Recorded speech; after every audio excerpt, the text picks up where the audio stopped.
हरियाणा के सोनीपत गोहाना निवासी नीरज कुमार प्रजापति ने जैविक खेती तथा मोटे अनाज को उगाने के प्रति किसानों को जागरूक करने और उनके प्रचार प्रसार के लिए 1 दिसंबर से श्रीनगर से कन्याकुमारी तक 4200 किलोमीटर की साइकिल यात्रा शुरू की है। इसी को लेकर वो रीवा अपनी साइकिल यात्रा पर पहुंचे और लोगों को जागरूक किया। उनकी यह यात्रा 31 जनवरी को कन्याकुमारी में समाप्त होगी। नीरज कुमार ने मिलेट्स के प्रचार प्रसार के लिए श्रीनगर के लाल चौक से कन्याकुमारी तक 4200 किलोमीटर की साइकिल यात्रा 1 दिसंबर से शुरू की थी। उनकी यह यात्रा 31 जनवरी को कन्याकुमारी में ही समाप्त होगी। इस दौरान नीरज अलग अलग राज्यों से गुजरते हुए गांव-गांव जाकर लोगों को मोटे अनाज के बारे में जागरूक करने के साथ ही किसानों को इसे उगाने के प्रति जागरूक कर रहे हैं। इनकी इस योजना में केंद्र और राज्य सरकारें उनकी मदद कर रही हैं। वो साइकिल से गांव-गांव जाकर किसानों को जैविक खेती के प्रति जागरूक कर रहे हैं, इसलिए उन्हें साइकिल मैन ऑफ इंडिया भी कहा जाता है। रविवार की शाम उनकी साइकिल यात्रा रीवा पहुंची, जहां पर कृषि विज्ञान केंद्र द्वारा उनका स्वागत किया गया। इस दौरान उन्होंने जैविक खेती तथा मोटे अनाज को उगाने और उसके महत्व के बारे में बताया। इसके पहले भी वो जैविक खेती और प्राकृतिक खेती को बढ़ावा देने के लिए 50,000 किलोमीटर की यात्रा कर चुके हैं। उन्होंने बताया कि मिलेट्स 2 प्रकार के होते हैं। पहला मिलेट्स है जिसमें ज्वार, बाजरा और रागी शामिल है। इसके अलावा माइनर मिलेट्स में समकिया या दूसरे अन्न शामिल हैं। मिलेट्स को ताकत का पावर हाउस कहा जाता है। इसमें दूसरे अन्न से अधिक फाइबर, मिनरल्स होते हैं। इस यात्रा को लेकर उनका मकसद है कि किसानों को जैविक खेती तथा मोटे अनाज को उगाने के प्रति जागरूक किया जाए। इसके लिए वो लगातार साइकिल यात्रा कर रहे हैं और देश के अलग अलग जगहों पर जाकर किसानों को प्राकृतिक खेती और मोटे अनाज के लाभ के बारे में बता रहे हैं, जिससे किसान मोटे अनाज को उगा सके।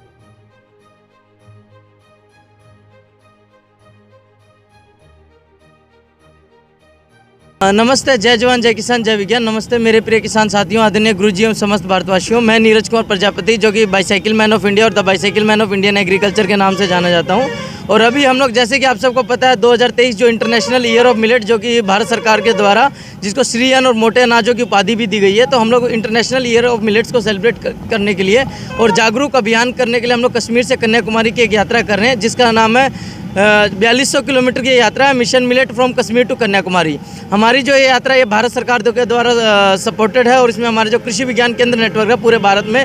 और जैसे कि अब हम रीवा में पहुंचे तो कृषि विज्ञान केंद्र रीवा में हम लोग अभी आए और रीवा में जस्ट अभी हम एंटर किया, तो आप हमारे साथ जो जनता देख रहे हैं, हमारी आम जनता जो यहाँ की है, उनके साथ हम लोग जो मोटे अनाज है उनके फ़ायदे बताते हैं। मोटे अनाज क्या है कि जो मिलेट्स हैं या जिसमें आप रागी, ज्वार, बाजरा बोले जाते हैं, कोदो, कुटकी, ये जो अन्न है इनके प्रमोट करते हैं। मोटे अनाजों का फ़ायदा ये है कि मोटे अनाजों में एंटीऑक्सीडेंट की गैलेक्सी ऑफ एंटीऑक्सीडेंट भी कहा जाता है, जिसके अंदर बहुत सारे एंटीऑक्सीडेंट पाए जाते हैं। और जो हमारे भारत में या फिर जो ग्रामीण महिलाएं जिसके अंदर जिंक और आयरन की कमी है, अगर आप उसको अपने देसी अनाज को, मोटे अनाजों को यूज में लाते हैं तो वो समस्याओं से भी समाधान पा सकते हैं। उसके अलावा जो ये मोटे अनाज है, इनको उगाने के लिए किसी भी प्रकार का केमिकल या रासायनिक की आवश्यकता नहीं पड़ती, जिसके कारण ये तरीके से ये जैविक और ऑर्गेनिक या फिर नेचुरल बोल सकते ये है।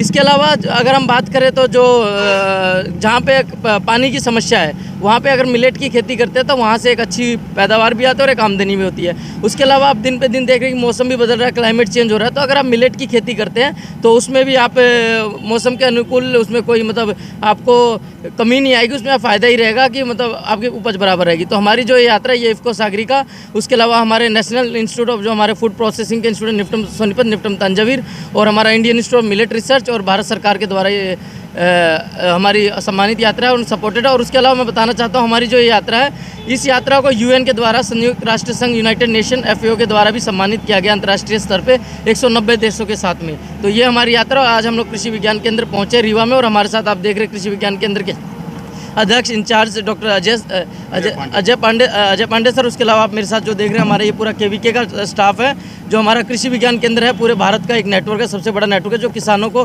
टेक्नोलॉजी हो या जो भी किसानों की समस्या है उसके ऊपर दिन रात कार्य करते हैं।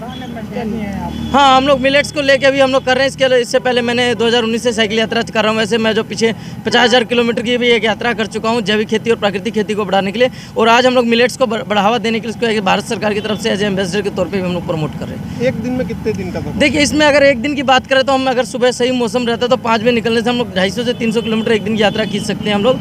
लेकिन इसमें क्या है कि हमारा ICR का नेटवर्क है, तो हमें आम जनता से भी मिलते हुए जाना और कृषि विज्ञान केंद्रों को भी वहाँ पे जागरूक अभियान करते चलना। तो जिसमें अभी मैं सुबह कृषि विज्ञान केंद्र पन्ना से चला था, और जो कि यहाँ से करीबन 130-135 किलोमीटर 9 बजे वहाँ से निकला था। और अभी मैं करीबन 3:30 पौने 4 बजे करीब पहुँच रहा हूँ, जिसमें बीच में कुछ मीडिया भाइयों और कुछ किसान भाइयों से मिला, इसलिए नहीं तो 3-3:30 बजे हम लोग का ये रहता है।